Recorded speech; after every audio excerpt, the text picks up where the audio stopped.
벌써 막 뛰어가네. 고라니 알아본 건데 나는 못 봤네.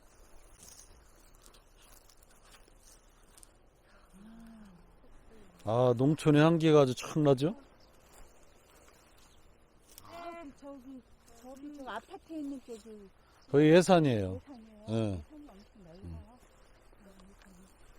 그렇죠. 바람이 별로 안 분다. 여기, 이게 명당이라는 이게 명당. 산이라 그래요. 따뜻하잖아요. 이동창 이렇게 명당을 찾아서 왔다. 이렇게 이제 후손들이 주장하는. 그게 이제 원래 이제 예산 제가 답사를 잡았을 때는 요 동네만 집중 답사를 생각을 하고 있었어요. 근데 이제 시간이 바뀌는 바람에 시간이 없어서 오늘 전체 이렇게 돌았는데 바로 요걸 원래는 보여드리려고 그랬습니다. 그러니까 이렇게 한번 걸어서 하루를 쫙 걸어가지고 이렇게 답사를 해볼까 생각을 이제 했었는데 그 중에 이제 지금 어디 와 있냐면 여기 와 있는 거예요. 신후담묘. 네. 그래서 이제 아까 하평포구가 서울과 연결하는 이제 중요한 그 터미널이라 그랬잖아요. 이제 여기죠, 여기. 여기서 배를 내려서 이렇게 왔을 겁니다. 이존창은 여기 물에 가까운 곳에 살던 이제 분이고 저 가문은 중인이에요, 중인. 양반은 아니고 중인 가문 경주 김씨 경주이신데 그랬고 이제 그 여기에 지금 네 가문을 표시해 놨는데 외에도 두 가문이 이제 더 있어요, 여기에. 그래서 6가문이 요 일대 이렇게 살고 있었습니다. 그러니까 밀도가 굉장히 높은 거죠. 그래서 일단 이제 지금 여기 신천강시 신후담묘 여기에 지금 이제 와 있습니다. 이분들은 앞에 봤던 두 개 가문하고 또 약간 성격이 달라요.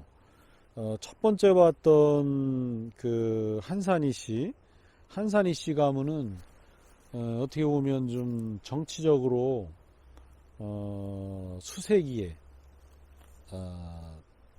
핍박을 당하던 시기에 그걸 좀 피해서 온 이런 성격을 갖고 있어요. 그래서 이제 거기에 그 이흡이라는 분이 계십니다. 이흡.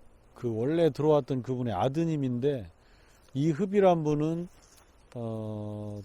당쟁 동서인 막 나뉠 무렵에 서인 계열에 들어있던 사람이고 서인 계열로 이제 유명한 송강 정철 있잖아요. 정철과 정치적 운명을 같이 한 사람입니다. 그러니까 정철이 귀양 갈 때 똑같이 귀양을 갔고 나중에 귀양을 2번이나 가가지고 이제 귀양에서 풀려온 다음 해에 세상을 떠나요. 그분 이제 이흡이고 그분의 묘가 복림리에 있어요. 그러니까 그분은 이제 정치적인 어떤 수세기에 당쟁을 피해서 내려왔다 볼 수 있고, 우리 대표님 가문도 경주 김씨. 예. 하여튼 그런 가문들이 이제 뭐 꽤 많은데 그 가문은 그런 성격의 가문입니다. 그러니까 나중에 이제 이의배란 분이 나와가지고 중흥을 하는 거죠. 처음에 들어올 때는 이제 그랬고, 요 건너에 이제 아까 이산해 얘기했잖아요. 악의 이산해하고는 그 증조부 때인가에서 갈린 어떻게 보면 가깝다면 가까운 인척 관계인데 당파가 완전 달랐어요. 이산해는 북인이거든요. 북인은 이제 동인에서 갈라진 가문이고 이산해는 평생 영의정을 3번이나 하는 대단한 권력가였어요. 그랬는데 이제 자기 같은 월제하는 자기 시조 가문이 정치적 반대파고 그이가 귀양 가는데 분명히 영향을 줬습니다. 근데 거기다가 영당을 세운 또 영향력을 행사한 사람도 이산해예요. 병 주고 약 주고. 그래서 이제 미안해서 그랬는지 뭐 아니면 가문은 당색은 달라도 가문은 가문이다. 그런 게 작용했는지. 어쨌든 조금 정치적 그 역학관계가 복잡한 데가 이제 거기에요. 그 다음에 두 번째 봤던 상장리는 실학 가문이라 그랬잖아요. 실학. 그래서 실학이라 그러는 독특한 그 학풍을 가진 가문이 거기에 이제 살았었고요. 그 다음에 이제 이 가문은 전형적인 조선의 기득권층입니다. 훈구파예요. 훈구파. 왜냐하면 이제 이분의 그 직계조상이 개국공신이에요. 조선 개국을 한 개국공신은 이제 그 한산희 씨가하고는 완전 반대잖아요. 한산희 씨가는 왕조의 개국을 반대한 사람들인데 이들은 거기에 참여한 사람들이니까 개국공신이고, 나중에 후대에 이제 좌리공신이라 그래서 조선에 이제 공신이 여러 종류가 있잖아요. 좌리공신은 무슨 공신이냐면 세조를 옹립한 공신들이에요. 세조. 세조를 세운 사람들도 그 누구예요? 그때 당시 기득권층은 아니었고 약간 이제 배제된 사람들인데 결국은 강력한 기득권층이 되잖아요. 그러면 조선 사회를 이제 쥐고 흔들게 되는데 바로 이제 개국공신과 좌리공신을 배출한 가문입니다. 근데 이제 이 신후담이란 분이 이제 여기에 내려와서 이 마을을 이제 처음 열게 되는데 그분이 내려왔을 당시에 당연히 근거가 경기 땅에 있었어요. 이제 파주에 있었다고 하더라고요. 파주 탄현 거기에 이제 근거가 있고, 여긴 이분이 현감으로 아산현감, 기록의 아산현감 또는 결성현감으로 나와요. 둘 중에 이제 어느 게 정확한지 제가 찾아보다가 규명을 못했는데 하여튼 이 지역에 현감했던 것이 분명하고, 현감하면서 이 땅을 이제 확보하게 됐던 것 같아요. 그래서 이제 쉽게 그 후대들이 내려와서 묘를 쓰고 이 마을을 차지하게 되는 그런 계기가 됐던 것으로 보입니다. 그래서 요 가문은 특이하게 그런 권력을 배경으로 해서 좀 무난하게 내려와 가지고 한양과 여기를 왔다 갔다 하면서 오랫동안 세거를 한 이제 그런 가문이라고 볼 수가 있겠습니다. 팔 아프신데 이제 그분이세요? 뭐 당연히 아니죠. 그분은 저기 어디 황해도인가 어디 분이고, 이분은 조선 전기 네. 김효사화 때 인물이에요. 그러니까 종족 촌락이 이렇게 활발하게 만들어지는 건 임진왜란 전후, 임진왜란 이후에 활발해지는데 이분은 그 전 때 분입니다. 그러니까 종족 촌락 제1세대 그때 분이라고 볼 수 있고, 이분의 묘는 이제 저 옆에 용궁리라고 가까운 곳에 있긴 한데 거기에 있습니다. 그분 아니 다른 분이십니다. 알겠습니다. 그 내다보니 네. 따뜻하고 이렇게 음. 안착되어 있는. 그렇죠. 그래서 이제 이게 하여튼 후손들은 그 명당이라고 그렇게 얘기를 하더라고요. 근데 오늘 마침 바람 엄청 부는 날 와보니까 명당이 뭐 좌청룡 500, 좌청룡 500콘 못 보더라도 애들이 좋아하면 명당이다 그런 말이 있더라고요. 애들 풀어놓으면 애들이 막 즐겁게 놀면 명당이라고 하는데 여긴 딱 그렇게 생겼네요, 진짜로. 따뜻하잖아요, 우선. 아카시아 것도 음. 저 아카시아 대신에 닭똥 냄새가 나긴 하지만 아카시아도 피고, 그 다음에 이제 앞에가 쫙 이게 산이 높진 않지만 다 보이고. 전망이 이게 되게 좋잖아요. 여기도 산이라고 얘기를 해야 되는 거죠? 그렇죠. 이게 분명히 산이고, 그러니까 이 많은 양반들이 요 구석 저 구석 저 구석에 사는 거예요. 6 가문이나. 그리고 이제 이존창 가문도 그렇고요. 또 뭐 김대건의 증조 할아버지, 그분의 고향이 바로 또 여기예요. 저 건너동네. 거기서 이제 솔매로 이사 가셨어요. 그때 이존창과 가까운 동네에 살면서 사돈이 되잖아요. 이존창의 조카가 김대건의 할머니잖아요. 그래서 이제 그렇게 또 옆 동네라 인연을 맺게 되고 그렇게 됩니다. 그러니까 여기가 산은 어설퍼 보여도 꽤 괜찮은 자리다. 올라와 보니까 느껴지잖아요. 그리고 이제 여기 온 이후에는 저 앞에가 이제 무한천 예당 저수지에서 내려오는 그 냇물이에요. 그러니까 이제 그 냇물 쪽으로 계속 이 농경지를 확대해 갔어요. 그래서 이제 땅이 넓어지니까 또 살 수 있게 되고, 살 수 있게 되니까 후손이 또 번성하고, 그래서 이제 이때에 큰 가문이 됩니다. 나중에 이제 마을이 더 커져가지고 식구들이 더 늘으니까 그때는 이제 여기에서 이제 인구압, 그 인구가 다 살기에 이제 땅이 좁은 정도까지 마을이 커요. 그러니까 이분들이 저 냇물을 건너갑니다. 건너가가지고 저 대술면 송성리라고 아까 이산에 얘기했잖아요. 이산의 마을 옆 동네로 또 이 가문이 들어가요. 그래서 이제 거기 가면 거기에도 아주 유명한 명당이 하나가 있어요. 나중에 기회가 되면 보여드릴게요. 학정혈이라 그래서 학의 정수리래요. 거기도 딱 올라가서 보면 풍수 몰라도 와 좋은 자리네 느낌이 팍 옵니다. 그 밑에 이제 저수지가 새로 생겨갖고 쫙 있는데 저수지에 섬이 하나가 있어요. 그 왜 섬이 있나 했더니 원래 저수지 만들기 전에 거기가 봉우리였어요. 학의 정수리니까 학이 날다가 먹는 학의 먹이라네요 그게. 근데 이제 저수지를 만들게 되니까 얘가 가라앉게 된 거야. 후손들은 이제 이 마을이 그런 길을 받고 사는 마을인데 안 된다 그래가지고 그거를 올려 쌌어요. 수면 위로. 그래가지고 지금 섬이 돼서 학이 지금 먹이를 더 잘 바라보고 있어요. 옛날엔 주변이 이제 산이라 그게 이제 잘 안 보였겠죠. 지금은 이게 딱 보입니다. 그래서 이제 학정혈. 근데 거기로 이제 마을이 확산되게 되는데 뭐 말 나온 김에 그럼 중요한 역할을 한 인물이 있습니다. 그러니까 종족 촌락이 번성했을 때는 이런 자리가 좋고 경제적 기반도 돼야 되고 이제 이러지만 되게 중요한 거는 인물이에요. 현달한 인물.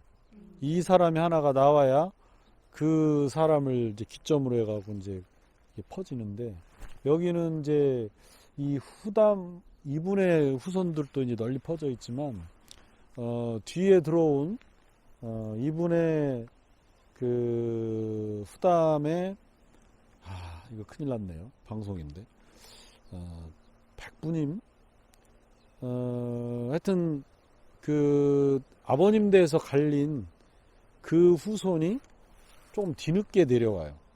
뒤늦게 내려와서 그 가문에서 이제 신계영이란 분이 입신을 합니다. 근데 이분은 27살 때 아버지를 따라 내려왔는데 27이면 늦은 나이잖아요. 그때까지 과거의 급제를 못한 상태로 와서 여기서 이제 아버지랑 살고 나중에 40이 넘어가지고 과거에 급제랍니다. 그럼 40이 넘어서 급제해가지고 어떻게 그 높은 관직에 올라가느냐. 옛날엔 정년이 없었잖아요. 이분이 90까지 살아요. 90까지 살면서 이제 그래가지고 결국 뭐 일찍 입신한 사람 뭐 하고 비슷한 세월을 관직에 있으면서 정치적으로 무당파야 이분은. 무당파 이 훈구파답게 여기저기 뭐 휩쓸려가지고 뭐 권력을 장악하자고 눈치를 좀 잘 봤다 그럴까 좋게 말하면. 그래서 이제 광해군 때 사람인데요.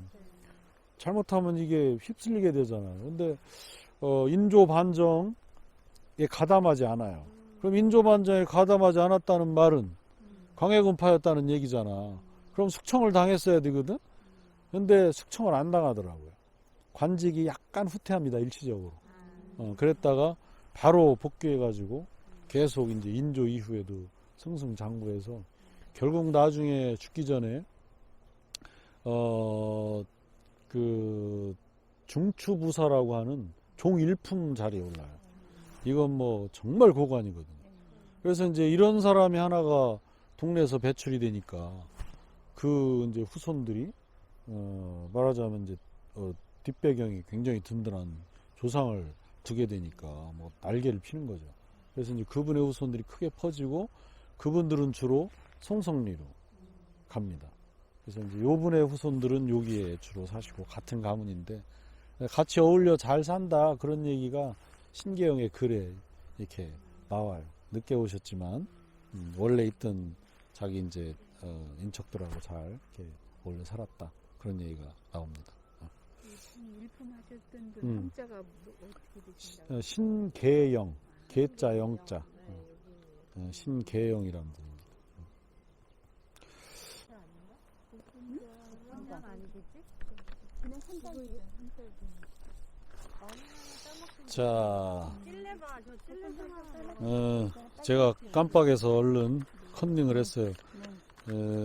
삼촌이 아니고 거꾸로 얘기했네. 그러니까 저 후담이란 분의 손자인데요. 손자 중에 이제 손자가 넷이 있는데 이제 둘째 손자의 후손들이에요. 이 마을에 있는 게. 그리고, 큰 손자의 후손들이 내를 건너서 대술로 이렇게 가셨습니다. 그런데 이제 종족촌락의 번성한 종족촌락의 특징은 뭐냐면 여러 가지 눈으로 보이는 경관이 있어요. 첫 번째가 이제 이 묘입니다. 묘, 가묘. 근데 이제 가묘도 뭐 무덤이 이렇게 크게 하는 건 후손들이 인위적으로 할 수 있잖아요. 그런데 이제 저렇게 문관석, 그렇지. 문관석이 이제 있고, 저거는 정경부인은 이제 내명부에서 정부인. 네, 정부인. 그래서 요분은 현직에 있던 분은 아니고 위에 증이잖아요. 증 호조 참판입니다. 호조 참판이고 동지 중추부사를 하신 분이고 덕영이란 분이에요. 덕영은 영자 돌림이니까 아까 말씀드린 신계영과 같은 학렬의 이제 분이시라는 걸 알 수 있고, 이분은 또 능력도 좋으셔. 부인이 두 분이시네요. 정부인. 그런데 신기하게도 두 분 다 화평윤 씨예요. 화평윤 씨가 두 분 다 화평윤 씨시네요. 그래서 이제 이렇게 돼 있고, 또 재밌는 점은 저 위에 저 두 번째 묘, 저기 한번 가볼까요?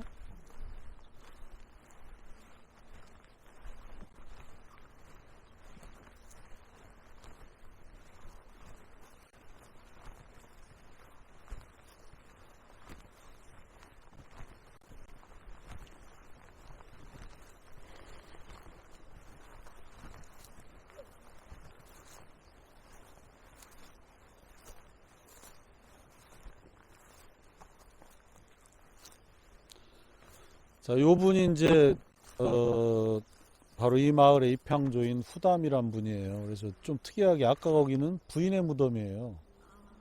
부인의 무덤이고, 여기는 이분의 무덤입니다. 이제 뭐 아마 좌향을 보고 무슨 사주를 봤을 때 합장하기가 좀 어려운 뭐 그런 거였겠죠? 그래서 저 위에 제일 잘 보이는 조망이 좋은 자리는 부인이 차지하고 계시고, 이분은 이제 여기에 이렇게 계셔요. 그래서 이분이 이제 이 마을의 주인공이신데, 재밌는 점은 이거예요, 이거. 여기 좀 한번 보세요. 양근 혈령, 영상심공, 종담, 공인, 풍양조씨. 그러니까 이분은 성함이 정담이잖아요. 이분은 후담이고, 후담. 그러니까 형제간이라는 걸 알 수 있잖아요. 이건 이제, 근데, 비석이었죠. 한 무덤에 두 개가 있느냐. 근데 여기 이거는 지단이라고 써요. 단. 요거는 이제 뭐냐면 무덤이 아니고 그냥 단이에요. 지난번에 우리 송악에서 그 단만 있는 무덤 봤잖아요. 이제 그것처럼 이게 이제 단입니다. 근데 이제 왜 이렇게 아주 특이한 경관이죠? 왜 이렇게 한 무덤에 형제간 비가 나란히 서 있느냐면, 이게 이제 조선사회의 특징을 이게 잘 보여주는 겁니다. 그러니까 실제 이 마을의 실제 조상은 이분이세요. 종담이야. 그럼 어인일이냐 한번 짐작해 보세요. 실제 이분의 후손들이야. 핏줄은. 그러면 양자리 같거나 양자. 딩동댕. 박수. 이게 조선사회에 이제 가문을 중시하는 문화들이 이제 한 16세기, 이때부터 이제 막 확산이 되거든요. 그러니까 대를 이어야 된다. 이게 중요해지잖아. 그러니까 후사가 없으면 양자를 드립니다. 그러면 제일 가까운 양자는 당연히 조카잖아요, 조카. 그래서 이제 바로 이분이 실제, 이 마을의 생부시고, 요분한테 양자를 간 거예요. 그래서 이제 족보상으로는 이분의 후손들이고요. 생물학적인 조상은 이분이셔요. 그러니까 이제 후대에 아마 이렇게 단을 세우신 것 같아요. 이렇게 재밌는 그 종족촌락의 한 모습 이런 걸 이렇게 잘 보여줍니다. 그리고 이제 저런 이제 비석도 예사롭지 않잖아요. 근데 이제 이분은 여기 보면 조산대부라고 돼요. 조산대부. 이거 이제 조선의 품계인데 조산대부는 한 종사품 정도예요. 종사품. 그래서 이제 소위 떼놓은 당상하는 당상관 있잖아요. 네. 당상관이면 정삼품 그 이상입니다. 정삼품도 당상 당하가 나뉘는데 거기가 경계야. 그래서 이제 이분은 이 조산대부라고 써 있는 걸 보면 이제 당상은 아니었던 거죠. 그 아래 품계입니다. 근데 현감이면 보통 종육품이에요. 그러니까 그거보다는 이제 높은 품계죠. 그러니까 저는 문관석이 이렇게 이제 서 있는 겁니다. 또 재밌는 게 이 글자예요. 글자. 이게 산자가 아니거든요. 산자는 여기 밑으로 내려와 있어야 되거든요. 이게 흩어질 산자가. 근데 이제 이게 무슨 자냐면 저도 이제 이걸 처음 보고 한자 실력이 짧으니까 연락 찾아봤는데 글자가 이런 글자가 없어요. 그러면 이제 그럼 비석을 두 가지 가능성. 비석을 새긴 사람이 틀렸다. 그죠? 그럴 수 있잖아요. 근데 요것도 이렇게 새겨져 있고 저 위에 그 부인의 비석도 똑같이 이렇게 써 있습니다. 그래서 이거는 뭘까? 네, 제가 추측하기에 옛날에 이렇게 일부러 틀리게 써놓은 글자들이 많더라고요. 그러니까 어떻게 보면 좀 가문의 어떤 권위? 이게 글자를 몰라서 틀리면 창피한 건데 어떤 뭐 조형미 같은 것도 생각하면서 예를 들면 제일 대표적인 게 남현군묘 신도비가 있어요. 남현군묘 들어가기 전에 이제 이렇게 냇물 두 개 합쳐지는 데 있죠. 다리 넘어. 거기에 신도비가 있거든요. 거기에 이제 명나라 명자가 날일 옆에 달월자야 되는데 눈목자로 돼 있어요. 그럼 조선 왕가가 설마 밝을 명자를 못 썼겠어요? 더군다나 명나라인데 큰일 날라고. 명나라가 망한 뒤긴 하지만 어쨌든 그래서 이제 그런 것도 일부러 틀리는. 근데 그런 경우가 하여튼 제가 몇 번 봤어요. 그래서 이분도 아마 그래서 좀 다르게 적어놓은 것이 아닐까. 제가 추측을 한번 해봅니다. 네. 동양. 좌향은 진짜 아무리 난방이 좋아도 남향을 못 이기잖아요.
성격이 좀 다르다.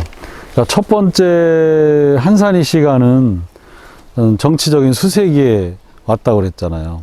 주로 이제 어떤 당쟁을 피해서 왔다. 그 다음에 두 번째 가문은 여주희 씨 가문은 여주희 씨 가문은 어떤 특징이 있다고 그랬죠? 실학자. 예, 일종의 이제 신학문을 이제 빨리 받아들인 그런 가문이었다고 하면 또 벗어야 되겠네요. 소리 때문에. 그 다음에 이제 세 번째 가문 이 영산시 씨가는 특별한 정치적인 어려움이나 이런 거 없이 이제 잘 90세까지 이제 수명도래 뭐 사셨지만 정치적인 역경을 별로 겪지 않은 그런 이제 기득권층이었다고 그랬잖아요. 여기 이 가문은요, 이제 앞에 세 가문보다 훨씬 센 가문이에요. 누구냐면 이제 경주 김씨인데, 김정희 가문입니다. 바로 우리 김정희 추사고택은 아시죠? 근데 추사고택은 이제 저 산 밑에 저기에 있는데, 여기가 이제 왜 김정희와 관계가 있냐면, 김정희의, 증조 할아버지죠. 증조 할아버지가 이제 김한신이 영조의 사위잖아요. 영조의 사위인데 여기도 이제 이 종족 촌락의 특징이 잘 드러나는 게 사실은 김정희가 그분의 직계 혈통이 아닙니다. 왜냐하면 화순홍주하고 결혼한 김한신은 39살에 요절을 해요. 그래가지고 이제 뭐 다 저희 가보셔서 알겠지만 화순홍주가 결국은 그 따라 죽잖아요. 그래서 아버지가 말리고 이제 그러는데 뭐 식사를 안 하고 그래가지고 어쨌든 이제 뭐 그 후사가 없었어요. 결론은.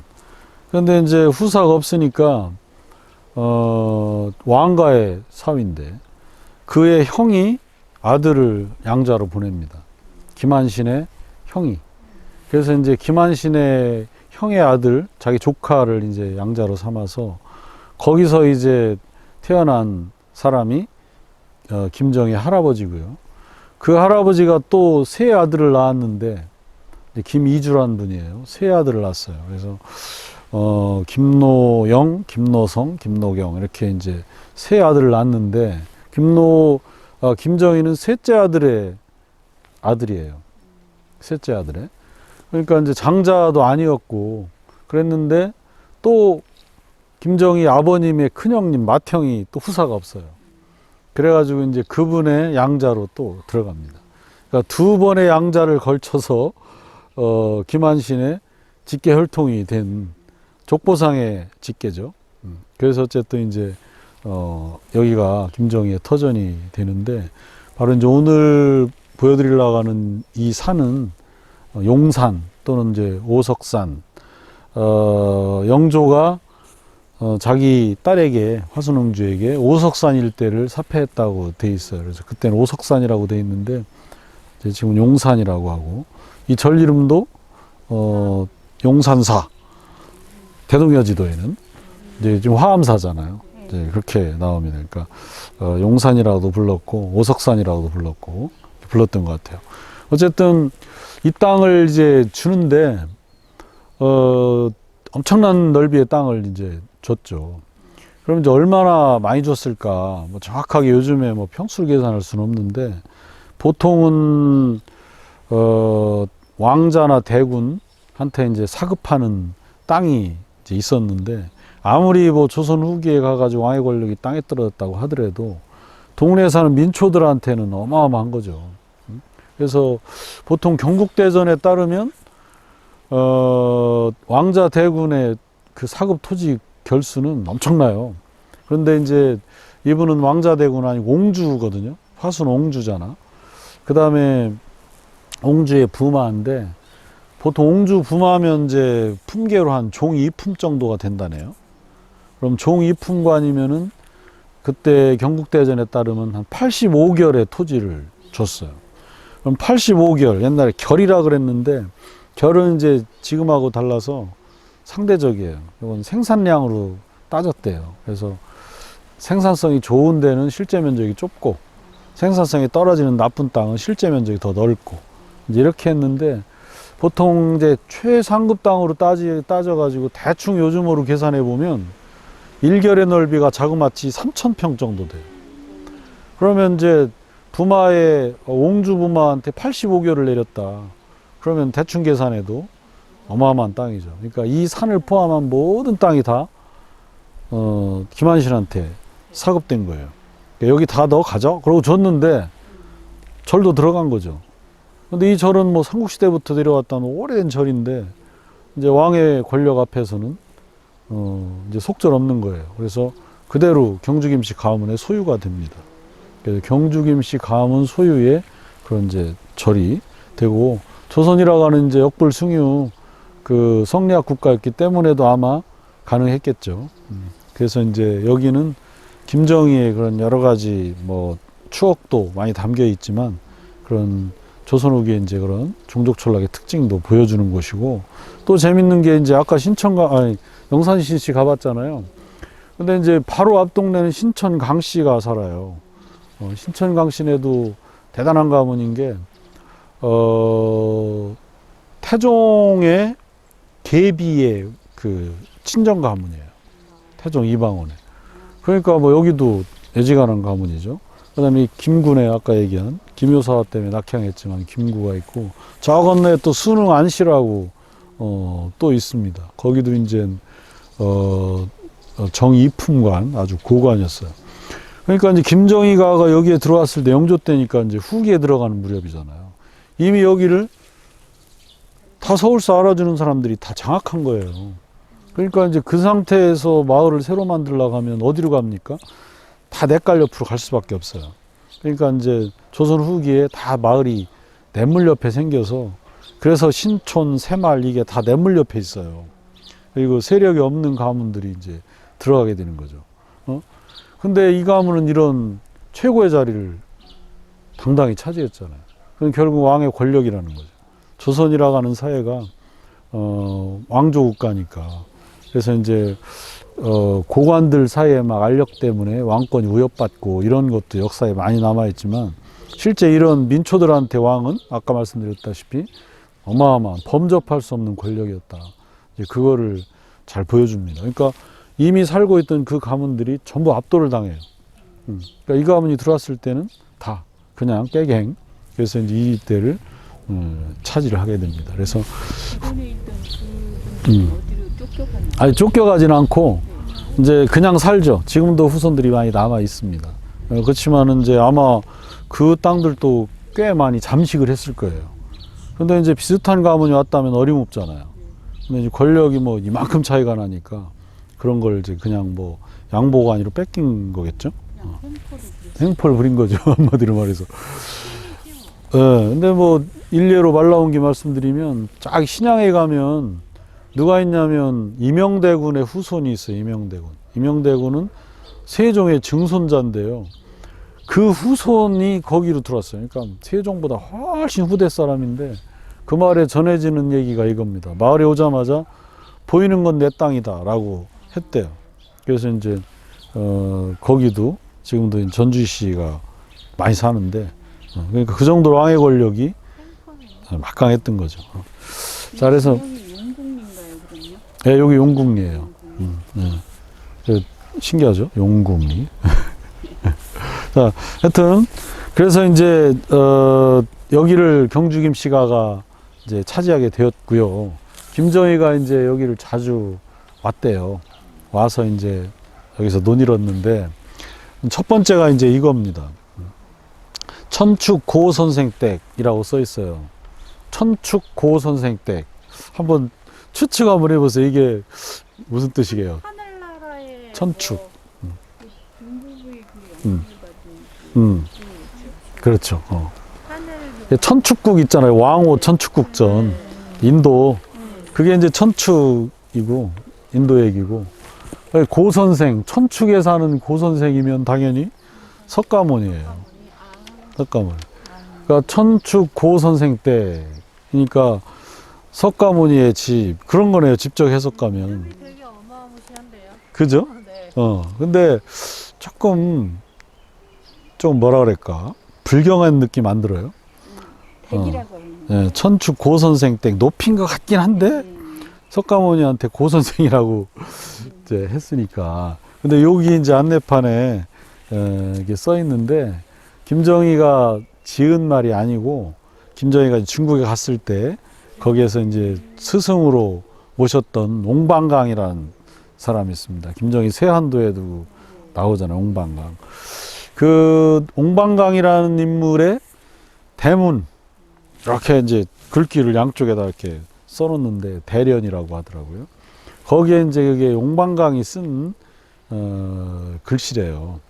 그래서 그 글귀의 내용이 이제 사실은 요거 앞에 대꾸인데 앞에는 이런 글귀가 있습니다. 소동파에 대해서 내가 생각해 보니까 바로 석가모니로구나. 이런 뜻의 글인데 요게 그거만 딱 그 뒷부분만 이제 뗀 거예요. 그러니까 공방강의 그 이야기도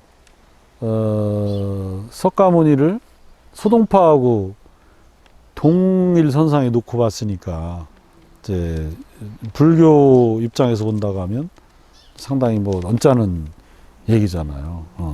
그래서 이제 거기에서 나온 그 글귀를 여기다가 이렇게 써놨어요. 그러니까 사실 멀쩡한 절 뒤에다가 이렇게 그러면 예의가 아니죠. 제 느낌에는 그렇거든요.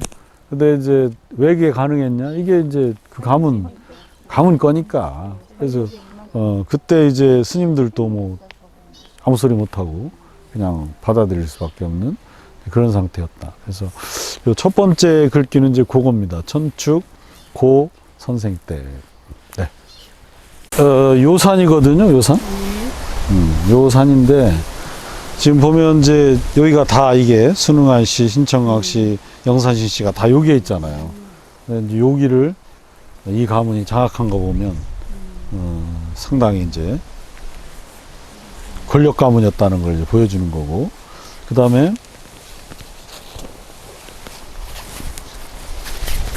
대동여지도를 좀 멀리서 보기엔 좀 작지만 요거는 구분하시겠죠? 여기 이제 하천이 합쳐지는 부분 여기는 알 수 있잖아요. 여기 보면 이제 점선으로 돼 있는 그 월경지들이 보이죠? 이게 천안 땅, 덕산 땅이 표시가 되어 있습니다. 여기 신종이라고 신종면인데 이게 천안이에요. 천안 당시 천안현 신종면입니다. 그래서 이존창이 신종 사람이니까. 그 다음에 이제 어디에 있냐면 여기 보면 용산 그리고 사자는 활자체로 들어있네요. 그러니까 용산이라고 하는 산이 표시되어 있고 용산살은 절이 있었다. 그리고 여기에 이제 뭐 연못이 순흥 안신에 그 연못이 있었대요. 그래서 이제 그렇게 왕자 땅이다 이렇게 표시되어 있는데 이거는 좀 발음이 바람이 좀 그러네. 하여튼 기록에는 이건 땅지자로 되어 있는데 어떤 건 또 연못 못지자로 되어 있더라고요. 그래서 아마 그때 이제 정착할 때 그런 저수지 같은 뭐 그런 것들로 이제 쓰였던가 봐요. 그래서 하여튼 이 지도에 그 좁은 공간에 이런 게 표시되어 있다는 거 이제 그 말씀을 드리려고 하는 건데 그만큼 이제 되게 의미 있는 공간이었다는 거죠. 이 용산이라는 곳이 저 왕자못이라는 것이 그런 곳이었다. 그런 얘기고요. 또 적어주세요. 편을 여기다가 썼을까요? 아, 이거는요,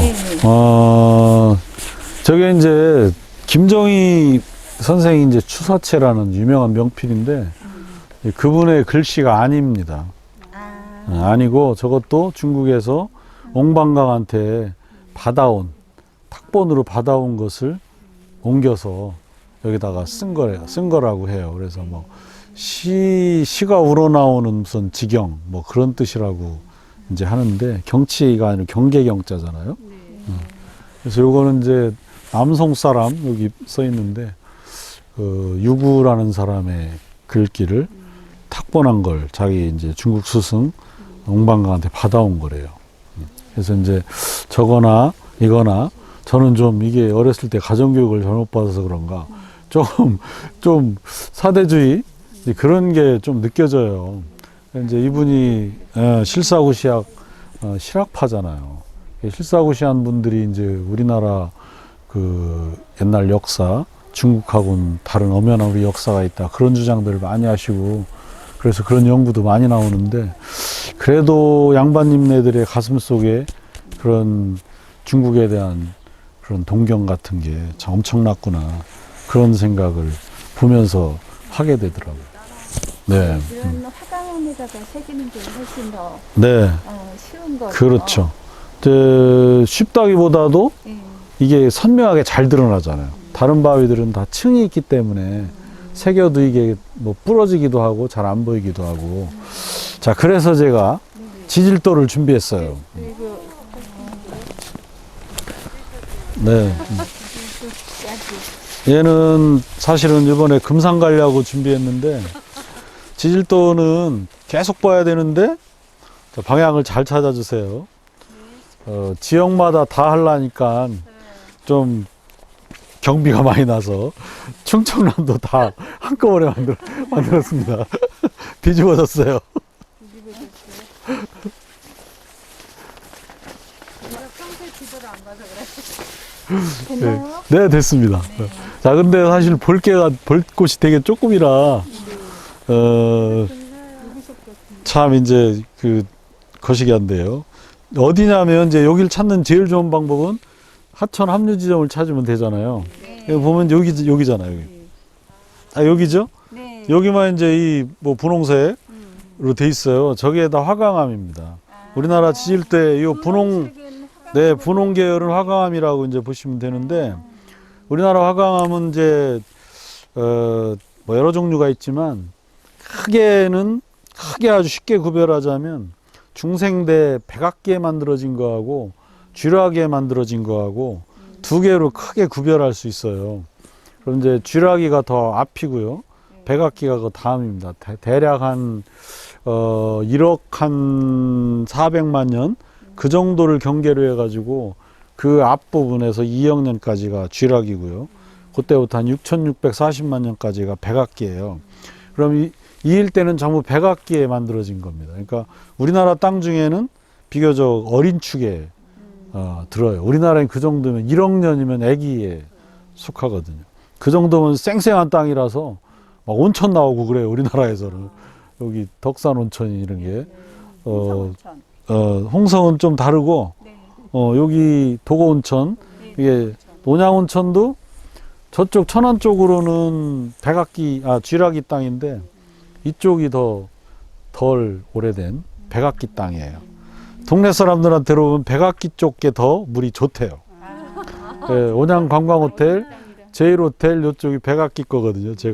근데 사람들이 이렇게 얘기하길래 지질도를 봤더니 그렇더라고요. 어쨌든 여기는 백악기. 선생님 그 사람들이 백악기인지 주락인지 어떻게 알아? 아니 그걸 이제 잘 모르고서 그냥 이쪽으로 이 호텔 꽤 좋아 이렇게 얘기하더라고요. 그래서 뭐 관계가 있을까 해서 이제 제가 찾아보고 좀 억지로 연관관계를 연결해 보니까 어쨌든 뭐 아무래도 젊은 땅이니까 조금이라도. 그럼 선생님 그 지도상에 네. 백악기와 쥐라기 그 색깔 표시가 되어 있어요? 그거는 안 돼 있고요. 색깔로는 똑같이 돼 있고 이제 암석 구성 성분에 따라 색을 칠해놨거든요. 그래서 이제 잘 들여다보면 여기에 기호가 표시돼 있어요. 지금 인쇄가 글씨가 워낙 작아서 영어로 여기 뭐 JBGR 뭐 KT 뭐 이렇게 써 있어요. 그게 이제 어떤 지질 시대와 암석을 상징하는 거예요. 그게 조금 이제 어떤 규칙에 따라서 만들어 놓기는 하는데 꽤 복잡합니다. 그것은. 그럼 선생님 색깔별로 저기 그것 좀 설명해 주시죠. 대충 핑크색은 뭐 화강암이고 뭐 대략은 이제 보면 요 핑크에서부터 요런 계열은 다 화강암이에요. 요거. 그 다음에 이제 이렇게 회색 계열 이런 거 이것은 이제 그거보다 오래전에 생긴 변성암이라 그래서 편마암 계열의 바위입니다. 편마암. 그 다음에 우리 이것은 이제 그 유명한 옥천지향사라고 들어보셨어요? 옥천지향사. 그러니까 이건 퇴적층이에요. 퇴적층. 그래서 이제 지금은 지향사란 용어를 이제 안 쓰는데 어쨌든 거대한 퇴적암 덩어리입니다.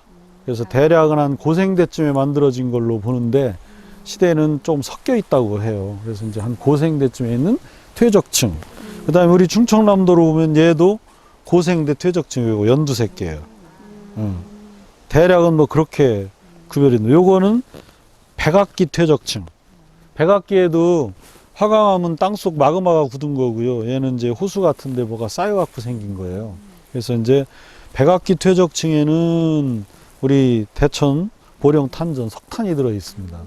근데 이건 마그마가 굳은 거니까 자원은 없죠. 운이 좋으면 금이나 뭐 구리 같은 건 나는데 그런 이제 얘같이 석탄은 나무가 들어가야 되니까 그런 자원은 이제 안 나죠. 우리 오래전에는 혹시 다이아몬드가 나오죠? 다이아몬드는 네. 이제 오래된 것보다도 네.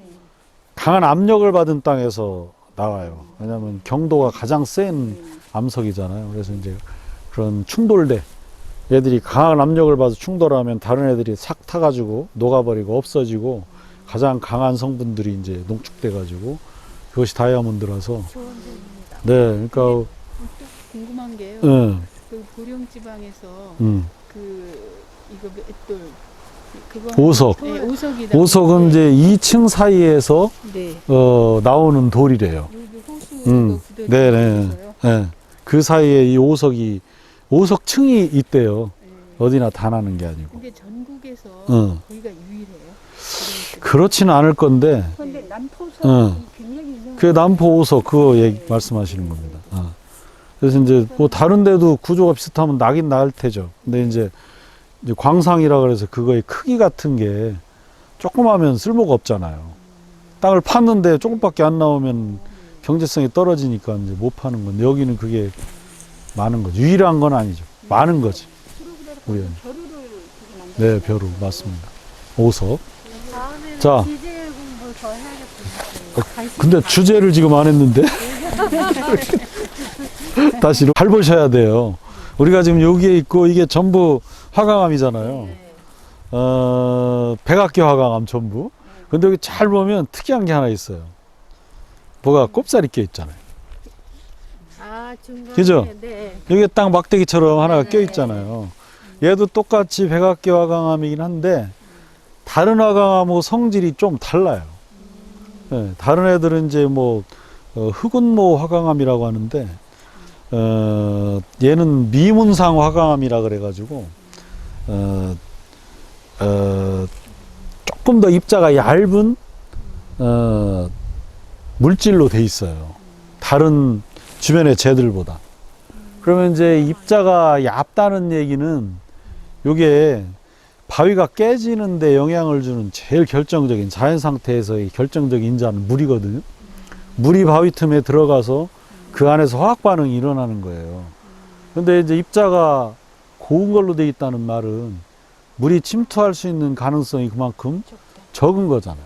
그러니까 비슷한 시기에 만들어졌지만 얘는 상대적으로 그 화학적으로 풍화될 가능성이 조금 낮은 거예요.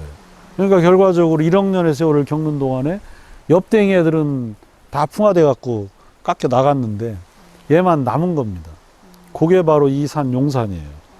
그래서 정확하게 이렇게 막대기가 박혀 있는 이 모양, 요 방향으로 이 산이 딱 서 있어요. 이게 신기하죠? 이렇게. 그래서 이 방향을 보면 이 지질 구조의 방향하고 이게 똑같습니다. 이제 혜진 선생님 아주 제가 하고 싶은 얘기를 질문을 딱 해주셨어요. 이게 바로 이제 백악기 미문상 화강암 그걸로 되어 있습니다. 그래서 용봉산 화강암이나 얘들하고는 또 조금 성질이 달라요. 그래서 이제 눈여겨 보면 저 바위에 박혀 있는 입자들이 있어요. 새까만 입자들이 이제 박혀 있는데 흑운모라고 하는데 그런 입자들이 조금 더 이게 제 눈에 좀 고와 보이더라고요. 용봉산에 있는 것보다. 용봉산은 이제 쥐락이 화강암이거든요. 그래서 지질구조상 이제 그런 독특한 백악기 미문상 화강암이라는 것이고요. 그래서 김정희가 여기다가 새겨 넣을 수가 있는 거고요. 그래서 바위가 툭툭툭 튀어나와 있는 겁니다. 그래서 이제 지금부터 고난의 행군을 시작하면 이제 툭툭툭 튀어나와 있는 바위들을 계속 보면서 가시게 되고 김정희가 이제 바위에다 낙서를 이제 3개를 했어요. 2개 보셨어요. 요건 가까운 곳에 해서 이제 쉽게 봤는데, 이제 3번째 주인공은 저 멀리에 있어요. 우리 유사님이 땀깨를 흘리셔야 되니. 지난번 성문산이 이제 이거 보고 형님 해야 됩니다.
자, 오늘의 마지막 답사지, 이렇게 소봉내에 와서 오늘 답사를 한번 정리해 볼게요. 지난번 답사에 이어서 계속 이제 내포성, 요걸 가지고, 답사를 하고 있는데, 이제, 한양사대부의 근거지 예산, 바로 근거지라는 것은, 그런 이제 경제적인 베이스, 그런 걸 이제 뜻한다고 말씀을 드렸었고요. 약간 성격이 다른 4개의 가문, 이거를 살펴봤습니다. 다시 한번 정리해 볼까요? 한산희 씨, 여주희 씨, 영산신 씨, 경주 김 씨. 4개 가문이었습니다. 아유, 열심히 공부하셨네, 아주. 기쁩니다, 아주. 훌륭한 제자들. 그래서 이제 당쟁과 관련한 가문, 그 다음에 실학 관련 가문, 그 다음에, 훈구 가문, 그 다음에 왕가. 이렇게 4개의 성격이 다른 가문이 오늘 우리 하루 일정 중에 들어있었잖아요. 여러 가지 의미가 있는 것 같아요. 여기가 이제 한양사대부들의 터전이었다는 것을 보여주는 증거이고, 그 다음에 또 하나, 대개 지역이라는 곳은 지역색이 있잖아요. 특히 이제 영남 같은 데는 그 남인들, 당파가 같은 사람들 끼리 이렇게 모여 사는 그런 곳이잖아요. 근데 여기는 당파를 보자 그러면 당파가 없는 거죠. 당파가 이제 없다기보다는 막 섞여 있다. 그래서 내포가 그런 성격을 가지고 있고요. 오늘 우연히 그렇게 된 건 아니지만 그런 성격을 좀 보여주는 그런 답사 코스로 한번 이렇게 잡아봤습니다. 그래서 이런 내포성, 이런 무당파성, 이런 것들은 근본적으로 보면 이제 한양과 연결이 되게 쉬웠다는 이제 그런 어떤 내포의 성질, 이것이 잘 반영된 결과라고 이제 생각이 듭니다. 자, 그래서 오늘 거기까지 하면서 마치겠습니다. 고생하셨습니다.